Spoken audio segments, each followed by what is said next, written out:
అయితే మా మమ్మీ ఆడేం చేస్తుందో నాకు తెలుస్తాను లేదు. అడైతే ముల్బాగలో ఉంది కదా మా అమ్మ ఏం చేస్తుందో నాకు తెలుస్తాను లేదు ఫ్రెండ్స్. మా అమ్మ ఏం చేస్తుందో నాకు తెలుస్తాను లేదు. మా అమ్మ నన్ను మిస్ అవుతుందో ఏమో తెలియదు.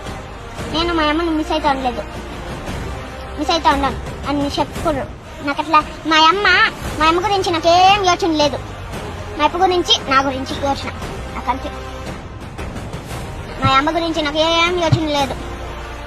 మాకు డోనర్స్ వస్తూనే ఉన్నారు. మాకు ఎంత ఖుషి అవుతుంది. డోనర్స్ వస్తా అంటే నాకు ఇంకా ఖుషి అవుతుంది. దీపావళి పండుగ అంటేనే జాస్తి ఖుషి అవుతుంది. ఇంకా అక్కళ్ళు కానీ అంటారు కదా, వాళ్ళకి ఖుషి అవుతా ఉంటుంది. కొన్ని ఖుషి అవుతా ఉంటుంది, కొన్ని ఖుషి అయ్యలేదు. నా ఫ్రెండ్కి అయితే జాస్తి ఖుషి అయిపోయింది. దీపావళి పండుగ అనేసి జాస్తి ఖుషి అయిపోయింది అందరికి. ఇంకా ఎంత ఖుషి ఉంటుందో వాళ్ళు ఇంకా బాగా జరుపుకోండి ఫ్రెండ్స్ దీపావళి పండుగ. Bye friends.